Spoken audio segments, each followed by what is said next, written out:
Bonjour et bienvenue dans l'émission Bâtisseurs de monde. Je suis Franck-Joseph Morin, coach, psychopraticien du lien et superviseur de dirigeants. Et depuis plus de 20 ans, j'accompagne les bâtisseurs de monde dans l'accomplissement de leur mission, générer de la performance économique et humaine pour toutes les parties prenantes de leur entreprise.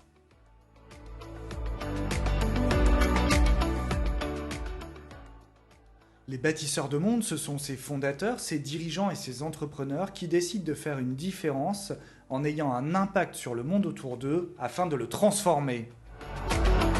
En travaillant à leur côté, tous les jours, depuis toutes ces années, je constate qu'au-delà de leur pouvoir structurel, c'est leur puissance relationnelle qui crée l'engagement authentique dont leurs collaborateurs et leurs organisations ont besoin pour se développer durablement. Je vous propose ici un espace de réflexion et de respiration dans lequel vous, les bâtisseurs de monde, allez pouvoir explorer toutes les facettes de votre impact et de votre puissance relationnelle.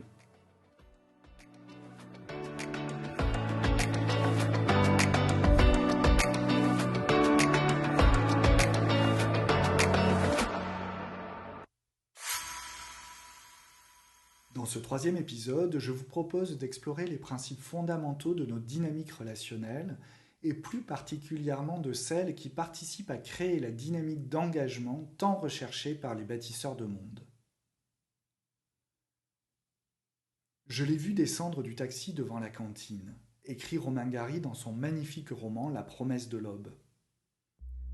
Je l'ai vu descendre du taxi devant la cantine, la canne à la main, une gauloise aux lèvres, et sous le regard goguenard des Troufions, elle m'ouvrit ses bras d'un geste théâtral, attendant que son fils s'y jetât selon la meilleure tradition. J'allais vers elle avec désinvolture, roulant un peu des épaules, la casquette sur l'œil, les mains dans les poches de cette veste de cuir qui avait tant fait pour le recrutement de jeunes gens dans l'aviation. Irrité et embarrassé par cette irruption inadmissible d'une mère dans l'univers viril où je jouissais d'une réputation péniblement acquise de dur, de vrai et de tatoué. Je l'embrassai avec toute la froideur amusée dont j'étais capable, et tentai en vain de la manœuvrer habilement derrière le taxi afin de la dérober au regard.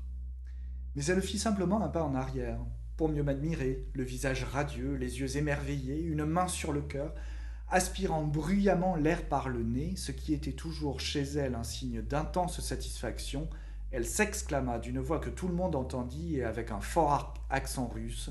« Guynemer, tu seras un second Guynemer, tu verras, ta mère a toujours raison. » Je sentis le sang me brûler la figure, j'entendis les rires derrière mon dos, et déjà avec un geste menaçant de la canne vers la soldatesque hilare étalée devant le café, elle proclamait sur le mode inspiré « Tu seras un héros, tu seras général, Gabriele D'Annunzio, ambassadeur de France. Tous ces voyous ne savent pas qui tu es. » Je crois que jamais un fils n'a haï sa mère autant que moi à ce moment-là. Mais, alors que j'essayais de lui expliquer dans un murmure rageur qu'elle me compromettait irrémédiablement aux yeux de l'armée de l'air, et que je faisais un nouvel effort pour la pousser derrière le taxi, son visage prit une expression désemparée. Ses lèvres se mirent à trembler, et j'entendis, une fois de plus, la formule intolérable, devenue depuis longtemps classique dans nos rapports. « Alors, tu as honte de ta vieille mère ?» D'un seul coup, tous les oripeaux de fausse virilité, de vanité, de dureté dont je m'étais si laborieusement paré tombèrent à mes pieds. J'entourai ses épaules de mon bras. Dans cet extrait, nous voyons se jouer un ballet millénaire, une danse infinie entre une mère et son fils, une mère telle qu'elle est et son fils tel qu'il est.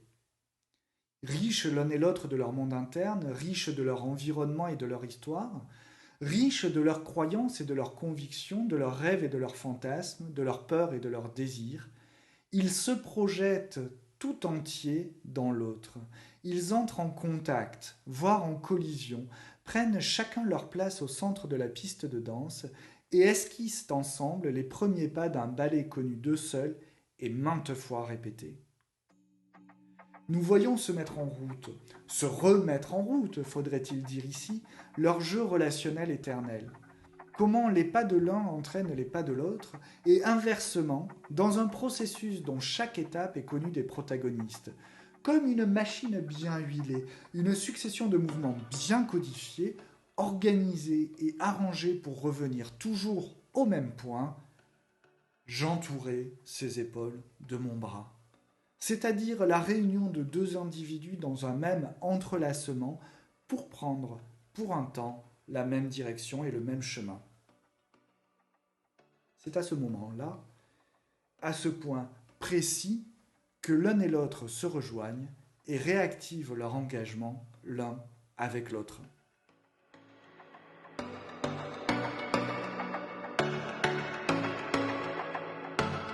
S'engager l'un avec l'autre.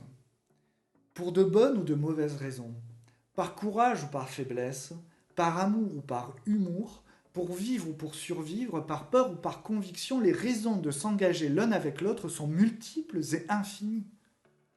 Elles sont la plupart du temps plus émotionnelles qu'intellectuelles, et ne sont souvent rationalisées qu'a posteriori.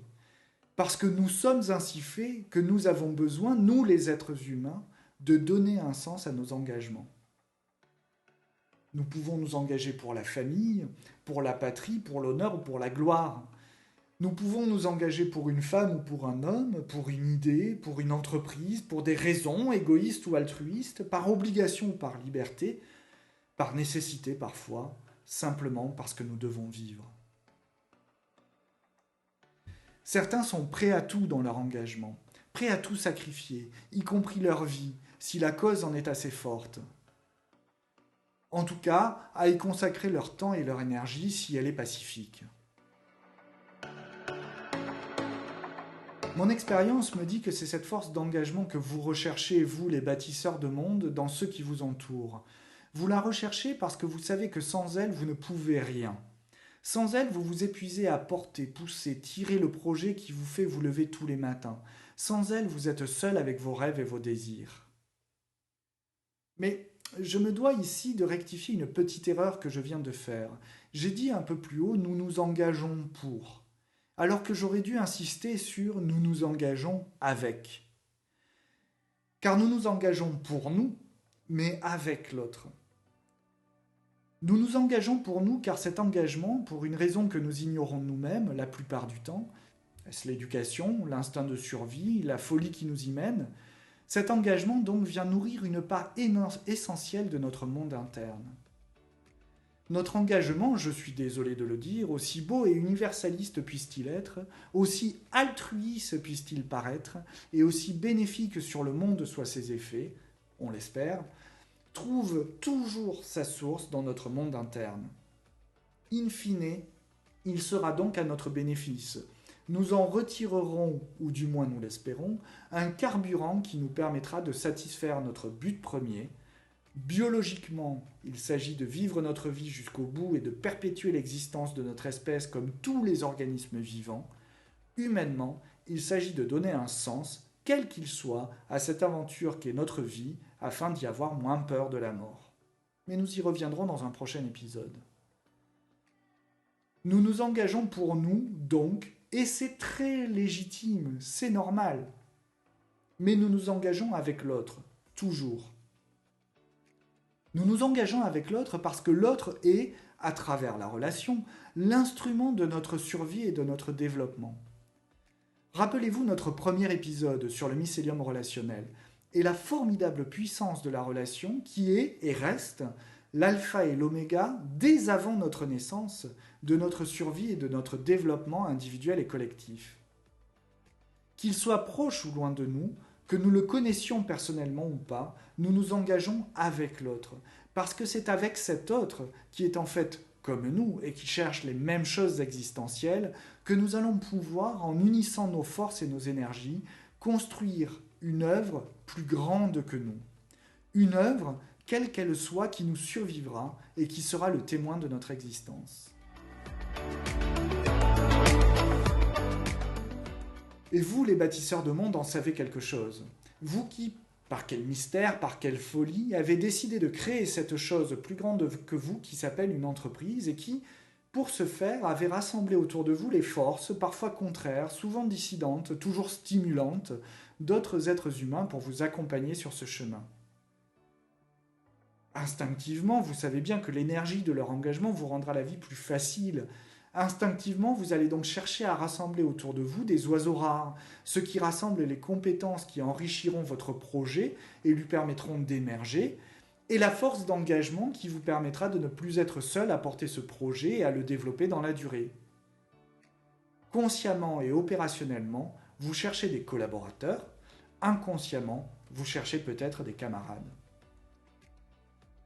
Cet agrégat de compétences et d'engagement est tout ce dont vous avez besoin pour dépasser vos propres limites. Celles que vous venez toucher si souvent, celles qui vous bloquent dans votre élan, celles qui réduisent votre champ d'action là où votre champ de vision est immense et infini. Et vous voilà donc confronté à l'altérité. La présence de l'autre au sein de l'entreprise est à la fois indispensable et intolérable. L'autre vous décuple autant qu'il vous limite. Il incarne tous les espoirs de développement, d'effets leviers et de multiplication des possibles, et en même temps tous les désespoirs, des avis contraires, des priorités divergentes, des intérêts implicites et différents. Tous dans le même bateau, pourrait-on dire, mais chacun sa propre rame. Et c'est ainsi que, subrepticement, presque à votre insu, votre métier change. Vous pensiez être un super technicien de votre profession, un architecte, un professionnel de la communication, un chef d'industrie, un professionnel du marketing, un artisan, un médecin, un comptable, un administrateur, un dirigeant, quoi. Et en fait, vous réalisez que l'essentiel de votre travail, c'est de gérer les problèmes et les conflits relationnels au sein et à la frontière du système humain que vous avez créé, avec et entre vos collaborateurs, vos associés, vos clients, vos partenaires internes et externes. Vous vous rêviez grand ordonnateur et vous vous êtes devenu grand régulateur. C'est aujourd'hui votre rôle principal, votre métier, votre fonction. Comme un thermostat, vous mettez du chaud là où il y en a besoin, du froid lorsque c'est trop chaud, poussez un peu le système lorsqu'il ralentit ou le freinez s'il surchauffe. À chaque instant, dans ce rôle, vous venez confronter vos espaces de solitude et d'impuissance. Votre autorité n'y suffit plus. Vous apprenez de fait et parfois par la force à jouer sur toutes les gammes de la relation pour engager le mycélium relationnel au service de votre objet. Je vous propose ici quelques repères pour vous aider dans cette immense tâche. Les principes suivants ne sont ni scientifiquement posés ni des certitudes absolues. Ils sont le fruit d'années d'observation des systèmes relationnels humains. Ils sont nourris des savoirs issus des sciences de la communication, de la relation, des principes managériaux et des principes du monde du vivant auxquels je me confronte depuis des années. Je vous les livre ici tels que je les ai élaborés. Je les ai appelés les principes de la relation.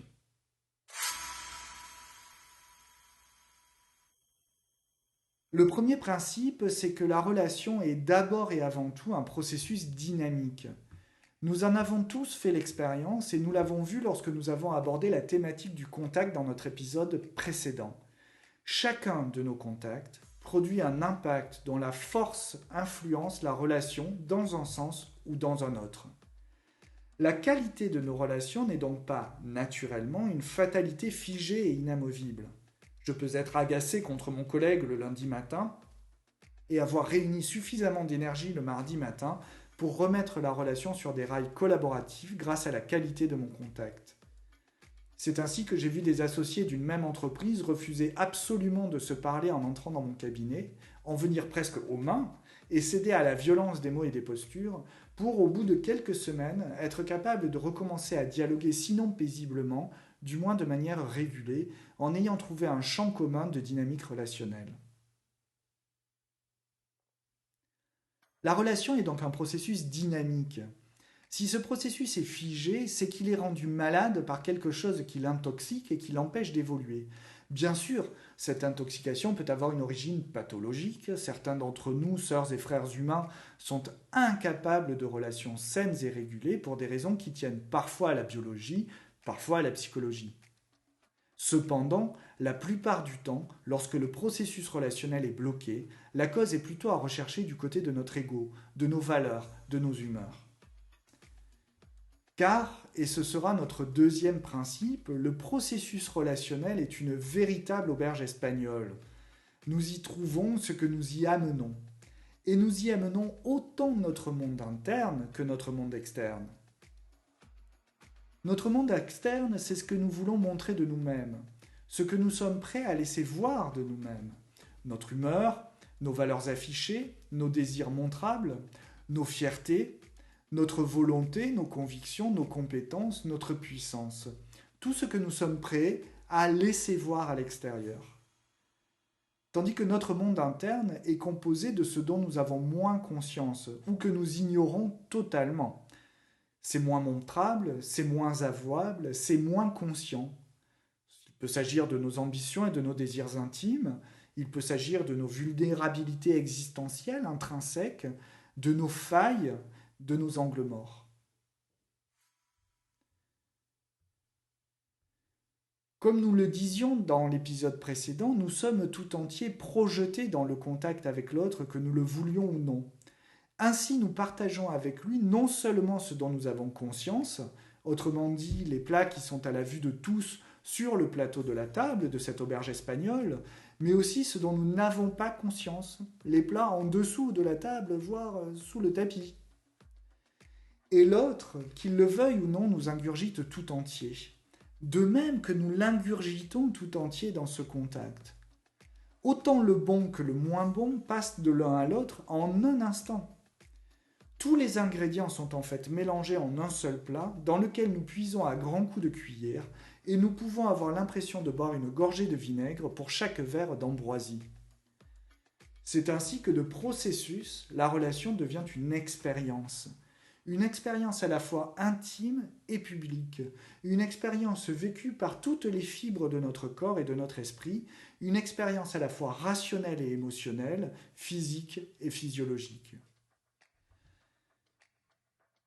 Si nous voulons que cette expérience soit la plus efficace qui soit, en tant que dirigeant, il peut être bon d'aller explorer notre arrière-cuisine pour savoir ce que nous donnons à manger aux autres dans nos modes relationnels et comprendre peut-être enfin certaines des réactions que nous subissons dans nos contacts. Cela nous permet également de comprendre ce que nous allons nous-mêmes chercher comme nourriture auprès des autres, de comprendre aussi pourquoi, parfois, certaines expériences relationnelles ne sont pas si bonnes qu'elles en avaient l'air au départ. Dans ce repas, nous amenons chacun nos plats. Ce sera notre troisième principe. La relation est un processus absolument égalitaire dans lequel un convive est l'égal d'un autre convive.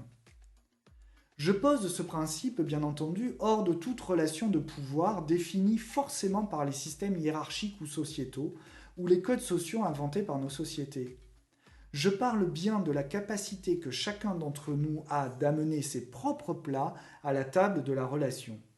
Quelle soit la représentation que nous nous en faisons, c'est bien parce que chacun d'entre nous, dans sa solitude existentielle, amène ses plats uniques et singuliers dans le système relationnel que nous en retirons l'expérience que nous en vivons.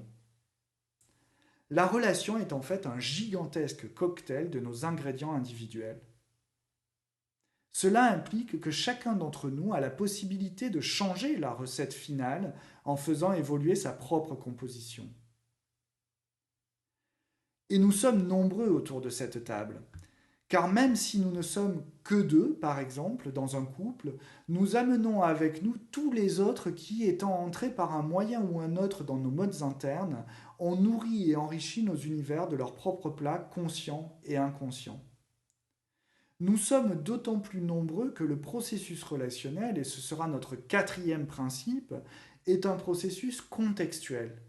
Nos moments de contact s'inscrivent dans un environnement, dans un contexte, dont l'impact sur la relation est énorme.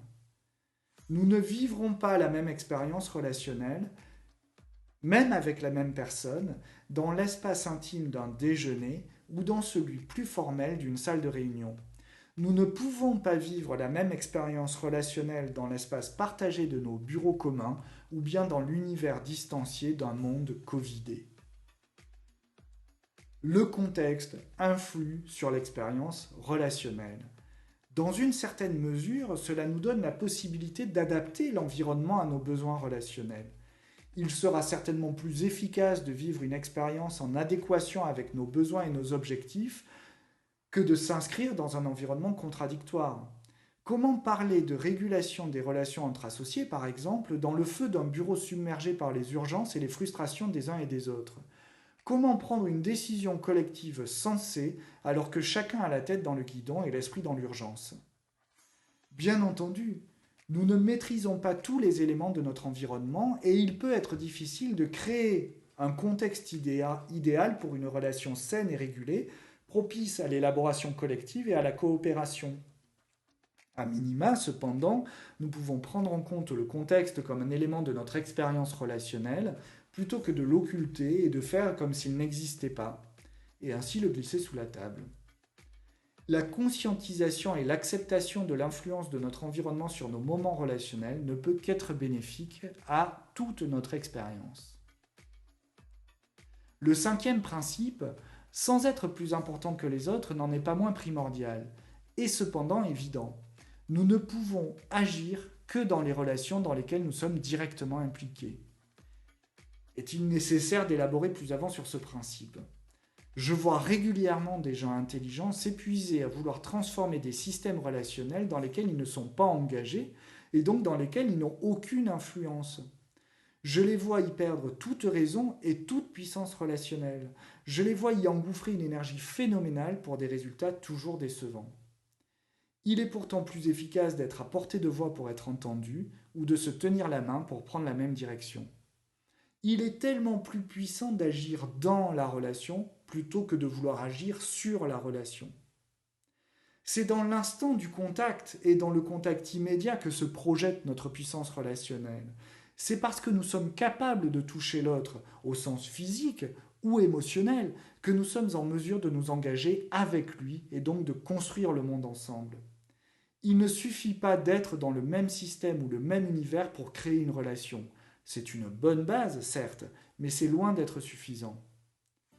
Créer du lien demande du temps, de la patience et des efforts à l'être humain. Et le premier de ces efforts, c'est d'aller au contact de l'autre, de lui mettre un bras autour des épaules, comme écrit Romain Gary, pour s'engager avec lui dans la construction de quelque chose de plus grand que nous tous. Une relation dynamique, fertile, riche de toutes nos expériences et de notre conscience, matrice d'un nouveau monde. Vous voulez que les gens s'engagent avec vous, engagez-vous avec eux.